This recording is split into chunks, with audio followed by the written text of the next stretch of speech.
aquatic as well as a terrestrial. You know aquatic in water. तो यहाँ थोड़ा हम पीछे चलेंगे, एक बात आपको बहुत अच्छे से मालूम होनी चाहिए, what do you mean by habitat? Habitat mostly you know very well, habitat that is living place of an organism, living place of an organism that is known as a habitat. अब aquatic habitat है, एक का habitat है terrestrial, वो अपने habitat में रहेगा, अपने हैबिटेट में रह रहा है तो वो वहीं का क्या बनाएगा, ecosystem. So on the basis of this we divide a ecosystem in aquatic as well as a terrestrial. For example fish है, हमने उसको क्या किया, उसको आउटसाइड इट्स हैबिटेट क्या किया, उसको निकाला, तो क्या हो जाएगी, वो डेड हो जाएगी. That is not the habitat of fish.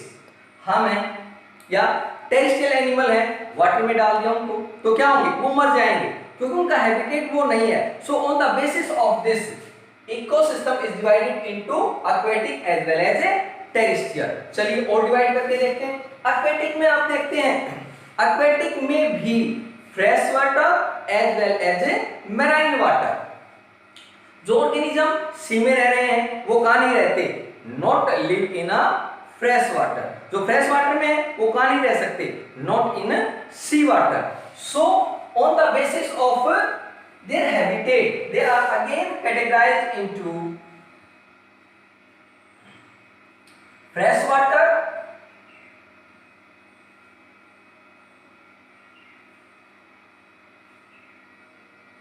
as well as marine water ecosystem. Fresh water, जो फ्रेश वाटर में रहते हैं that are fresh water ecosystem and live in marine water that are known as marine water ecosystem. फिर ध्यान से देखिए, fresh water है, fresh water हमारा कहाँ होता है, फ्रेश वाटर हमारा है लेक में है, फ्रेश वाटर हमारा पोंड में है, फ्रेश वाटर हमारा रिवर में है, स्ट्रीम झरनों में है, और आर द फ्रेश वाटर. तो जो ऑर्गेनिज्म, अब फिर देखिए फिर कैटेगराइज हो गए, देखो कितनी कैटेगरीज के अंदर हम डिवाइड कर रहे हैं, फिर कैटेगराइज हो गए. मान लीजिए अब एक फिश है या कोई ऑर्गेनिज्म पोंड में रह रहा है, उसको यदि हम कहां डाल दें, पुट इनटू अ रिवर, तो है तो दोनों फ्रेश वाटर बट वो रनिंग वाटर में नहीं रह पाएगा. यदि हम एक जो रनिंग वाटर का ऑर्गेनिज्म है उसको कहां डाल दें, लेक में डाल दें, पोंड में डाल दें, तो वो वहां पर सरवाइव नहीं करेगा. क्यों, क्योंकि उसका हैबिटेट क्या है तो fresh water but are of live in a running water. So on the basis of this organism are divided into, means ecosystem are divided into lentic, lotic, wetland. फिर डिवाइड किया इसको हमने again, lentic, lotic, wetland. lentic, lotic, and third one is wetland. lentic, lotic, wetland. यहां से देखें एक बार, lotic, rotating means moving water, organism live in moving water, अपने आप लर्न हो जाएगा. Lotic moving water,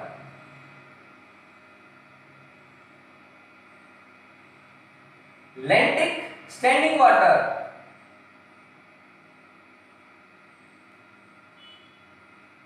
then wetland. In wetland comes the marshy area, you know bogs हैं means दलदल, तो इसके अंदर कौन आ जाएंगे, marshy area, marshy area. So these are lentic, lotic, wetland. यदि हम स्टैंडिंग का देखें तो एग्जांपल इसके देखें हम, लेक, पॉन्ड एटसेट्रा. मूविंग के देखें, रिवर, रिवर है स्ट्रीम, झरने, वो इसके अंदर आ जाते हैं। मार्शी एरिया, बॉक्स मींस दलदल वगैरह आ गए वेटलैंड में। सो on the basis of water standing और moving categorized into lentic, lotic and wetland. Next one is marine water. Very simple, marine. You know, marine water. Sea. ये देखिए, marine water categorized into 3 parts. देखिए, ये सी water,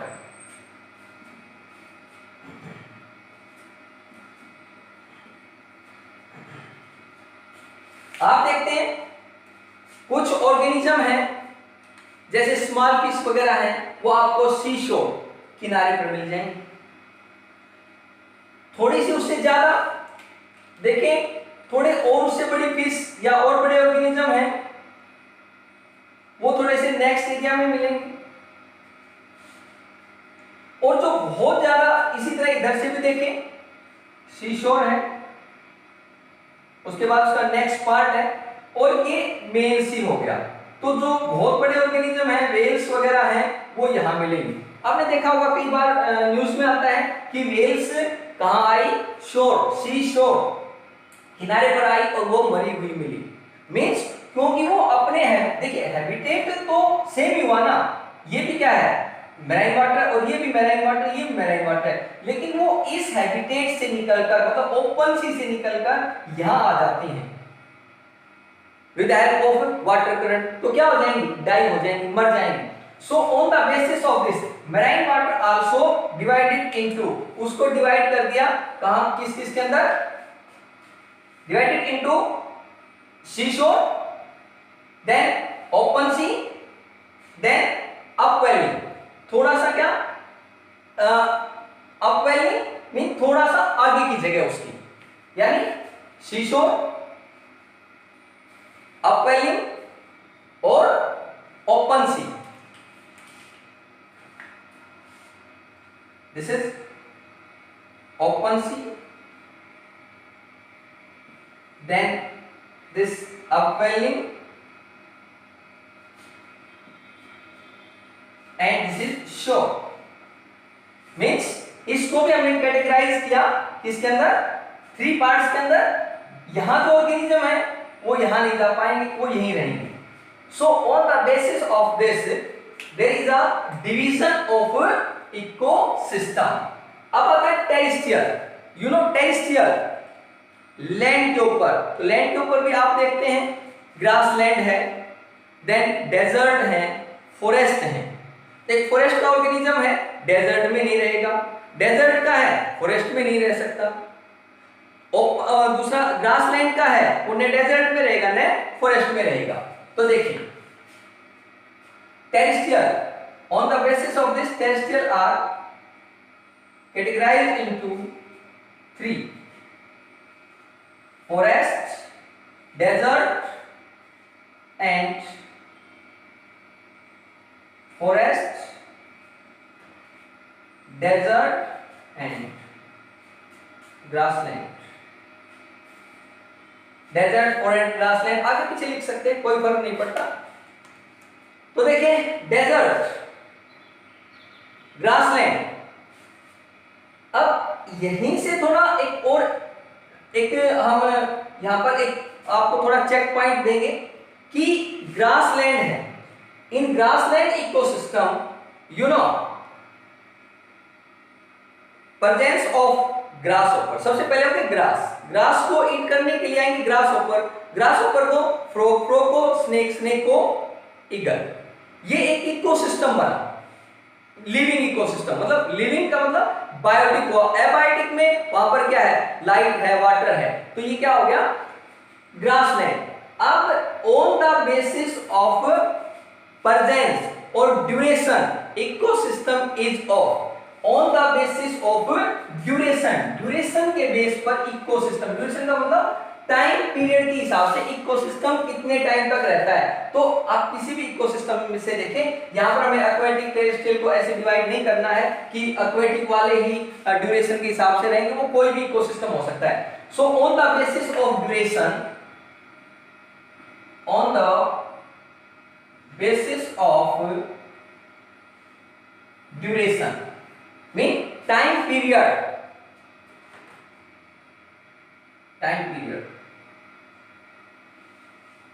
क्या क्या बताया? Temporary as well as permanent ecosystem. Temporary for short period of time, for short period of time, ecosystem available for short period of time. जैसे देखिए, just आपको बताया grassland है, यानी एक खेत है, क्या किया? क्रॉप ग्रो की, उसके बाद वो बड़ी मैच्योर हुई, तो जो ही क्रॉप बड़ी होने लगी वहां पर क्या आया? ग्रास, यानी प्लांट हमने ग्रो की तो उसके ऊपर आ गया ग्रास को खाने के लिए फ्रॉग को खाने के लिए स्नेक को खाने के लिए ईगल। वो इकोसिस्टम बन गया। जो ही फसल मैच्योर हुई, क्रॉप मैच्योर हुई, उसको कट कर दिया, तो ग्रास मींस क्रॉप खत्म तो क्या? ग्रास वहां नहीं रहेंगे, फ्रॉग नहीं रहेंगे, देन स्नेक नहीं रहेंगे, ईगल नहीं रहेंगे, इकोसिस्टम खत्म for short period of time. कोई जरूरी नहीं कि हम टेरेस्ट्रियल का एग्जांपल दें, आप एक्वेटिक का ले लो। इन रेनी सीजन आप देखते हो, बारिश आई, किसी भी डग में थोड़ा सा पानी आ गया, उसके अंदर क्या हो गए? मॉस्किटो आ गया, मॉस्किटो के बाद उसमें कोई फ्रॉग आ गया, बन गया इकोसिस्टम। एक दो दिन क्या हुआ? ड्यू टू सनशाइन, धूप निकली, वाटर एवापोरेट हो गया, इकोसिस्टम खत्म। तो temporary ecosystem only for short period of time, छोटे टाइम के लिए रहे। Permanent ecosystem for long period of time, long period of time. Permanent ecosystem, short और लॉन्ग पीरियड, जैसे फॉरेस्ट है, डेजर्ट है, ये काफी लंबे टाइम तक रहते हैं। ये नहीं कि जब फॉरेस्ट को काट दिया तो खत्म होगा फॉरेस्ट, ये नहीं कि हम एक दो दिन में काट देंगे, उसके लिए भी डिफॉरेस्टेशन के लिए भी बहुत लंबे टाइम की जरूरत है। So on the basis of this temporary as well as a permanent, on the basis of size, on the